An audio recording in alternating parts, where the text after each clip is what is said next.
Tapi ada satu hal yang mungkin secara pribadi gue agak kurang setuju, karena dengar-dengar juga WHO tidak setuju dengan cara tersebut. Assalamualaikum.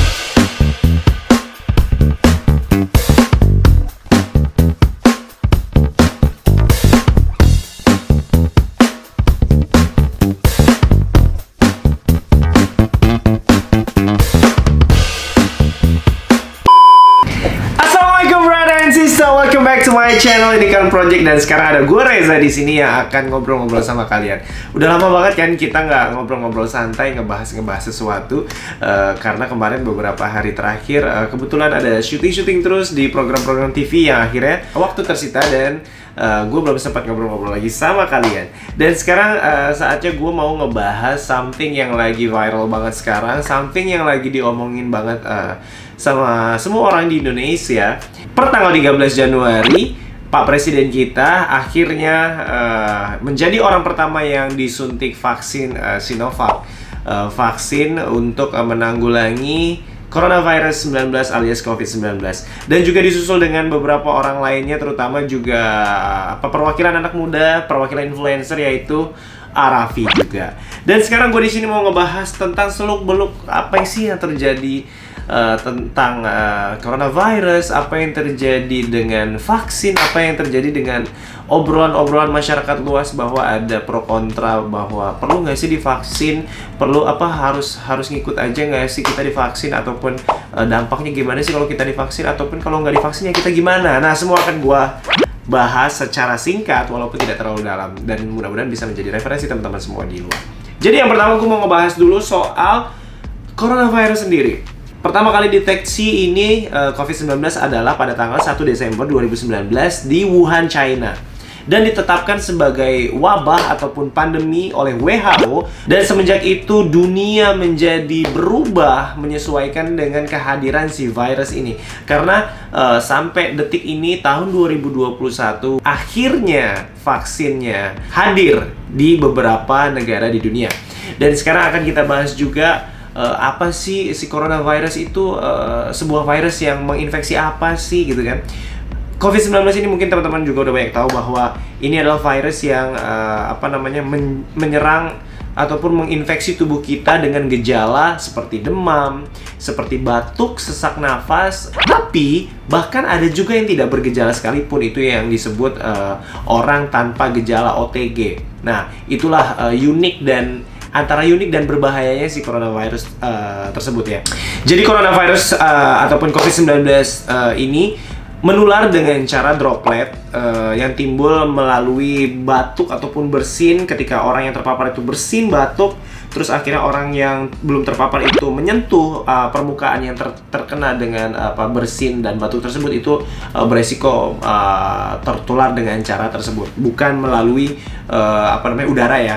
Dia tidak akan menyebar kemana-mana. Tapi mungkin ada update tentang coronavirus dengan cara penularannya, boleh juga diupdate, yang mungkin gue agak belum terupdate. Mungkin kesini-sini ada cara penularan lain yang gue juga belum tahu. Mungkin kalian teman-teman semua yang tahu boleh komentar di bawah ya. Tapi banyak orang juga bilang bahwa Dr. Tirta juga pernah bilang bahwa yang bisa menanggulangi si coronavirus ini cuman badan kita sendiri ataupun antibody.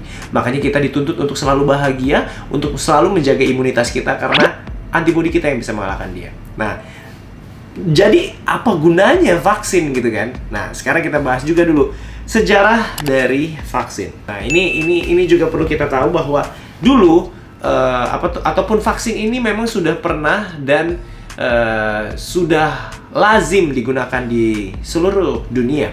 Bahwa sejarahnya adalah ketika dulu di tahun 1700-an ada sebuah virus, ada sebuah virus ataupun ada sebuah wabah yang disebut dengan cacar, penyakit cacar yang sekarang kita tahu dengan cacar. Itu pertama kali ditemukan sekitar tahun 1700-an, dan ada peneliti dan ada seorang ilmuwan yang menemukan cara menanggulangi virus tersebut. Itu adalah Edward Jenner, bahwa vaksin pertama di dunia itu adalah dari Edward Jenner, yaitu untuk penyakit cacar. Jadi sebuah vaksin ini sudah lazim di dunia kesehatan, dan bahkan vaksin sudah wajib di Indonesia untuk menanggulangi beberapa penyakit. Jadi memang sudah sangat layak ya di Indonesia maupun di dunia. Vaksin yang wajib di Indonesia itu adalah untuk menanggulangi TBC, hepatitis B, polio, campak dan juga DPT. Jadi memang benar-benar sudah lazim digunakan di Indonesia. Dan sekarang kita bahas lagi vaksin apa ataupun bagaimana ceritanya Indonesia akhirnya punya vaksin untuk corona. Jadi ceritanya di dunia banyak banget negara yang mengimprove ataupun meresearch tentang bagaimana bisa menemukan vaksin untuk si coronavirus ini supaya Indonesia ataupun dunia bisa pulih.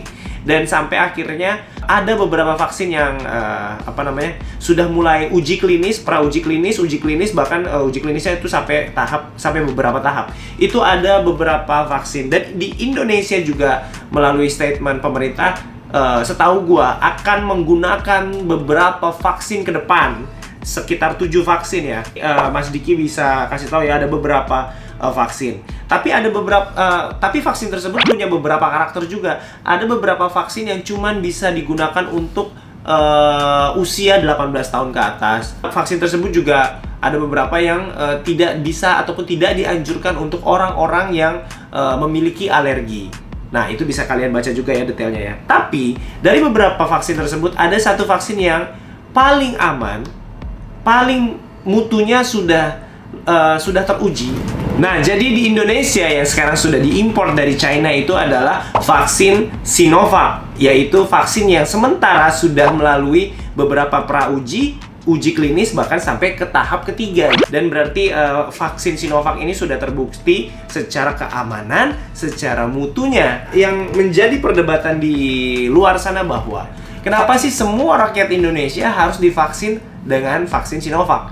Nah, ini bisa gue berikan informasi bahwa balik lagi ke sejarah vaksin tersebut, bahwa memang pandemi ataupun penyakit bisa ditanggulangi dengan vaksin. Salah satunya itu adalah cacar yang pernah terjadi di tahun 1700-an. That's why mengapa dunia berlomba menciptakan vaksin adalah untuk itu, supaya bisa menanggulangi ataupun mengobati ataupun mencegah ataupun melindungi tubuh kita dari si virus tersebut. Dan sekarang Indonesia memiliki vaksin Sinovac yang karakteristiknya adalah vaksin Sinovac adalah vaksin yang terbuat dari virus COVID-19 tapi yang sudah dimatikan.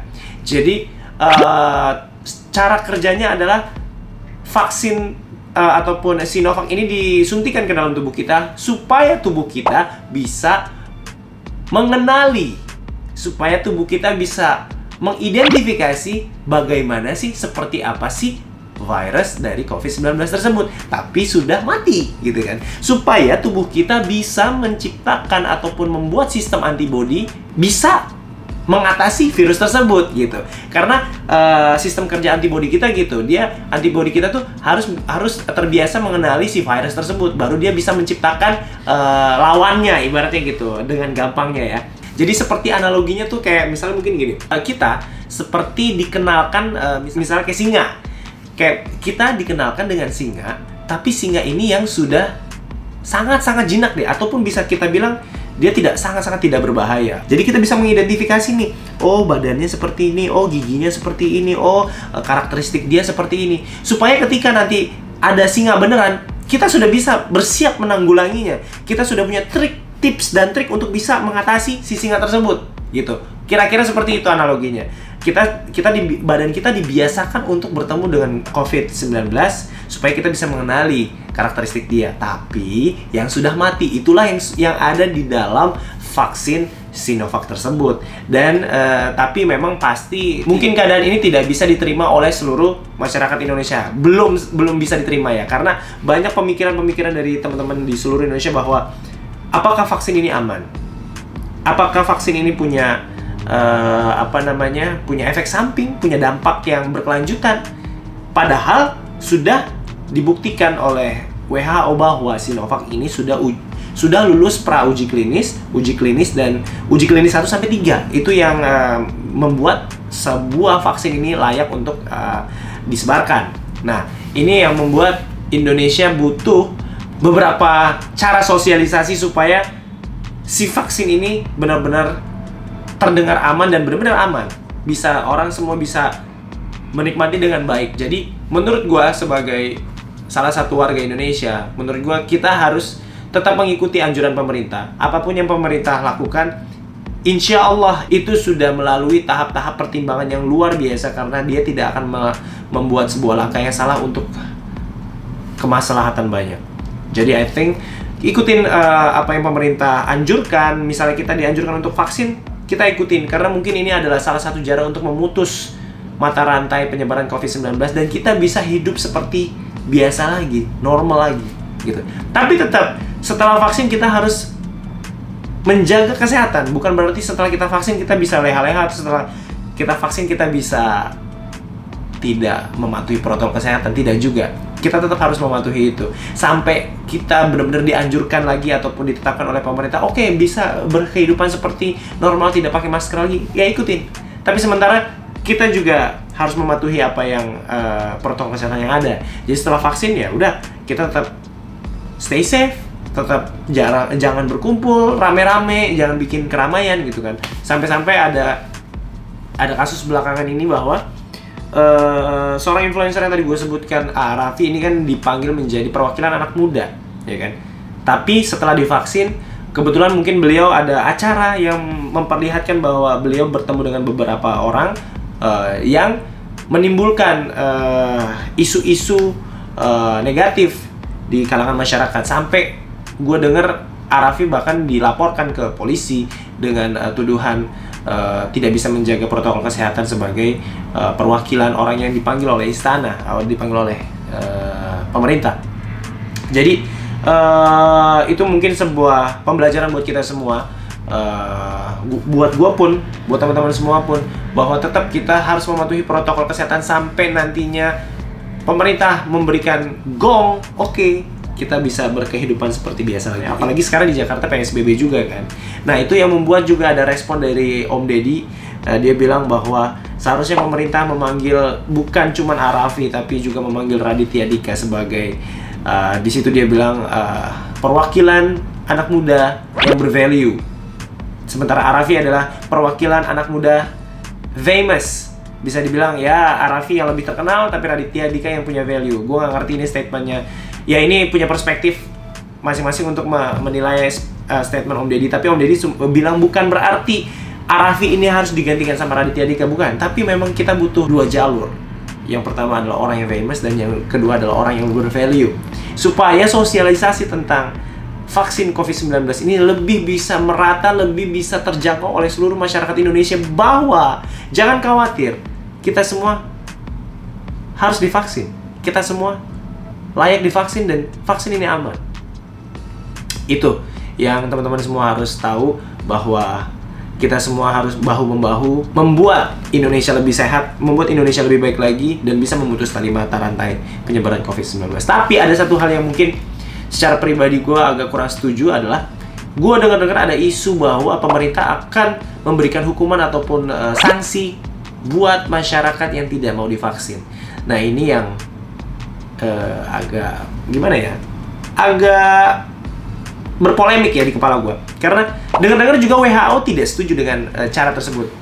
Karena bagi gue, orang yang mau divaksin ataupun tidak divaksin adalah sebuah hak, terkecuali divaksin ini sudah ditulis dalam undang-undang, berarti sudah menjadi sebuah produk hukum, ya kan? Berarti kita memang harus mematuhi peraturannya. Tapi kalau tidak, seperti anjuran ataupun wejangan bahwa ayo suntik, ayo ini suntik gitu, ketika kita ada yang tidak mau, ya itu sudah menjadi hak dia. Jangan disanksi. I don't know. What do you think, guys? Komen di bawah seperti apa yang harus kita lakukan. Sharing-sharing aja di kolom komentar. Sepertinya kita harus berbuat apa, tapi menurut gua ikutin anjuran pemerintah, dan insya Allah memang itu vaksin sudah teruji sangat klinis, sudah aman, mutunya sudah terjamin dari WHO. Jadi tidak perlu ada kekhawatiran untuk itu. Semoga Indonesia bisa pulih dan seluruh dunia bisa pulih, bisa seperti biasa lagi, bisa ngumpul-ngumpul lagi tanpa harus takut terpapar COVID-19. Stay safe dan sehat selalu buat teman-teman semua fans Indikan Project. Jangan lupa komen, like, share, dan juga subscribe. Jangan lupa nyalain loncengnya. Kasih tahu juga apa lagi yang akan gue bahas, konspirasi apa yang harus gue bahas. Siapa tahu kalian punya topik, nanti akan gue bedah, akan gue jelaskan sedetail-detailnya buat kalian. Thank you guys, sampai ketemu. Thanks for watching, dan assalamualaikum.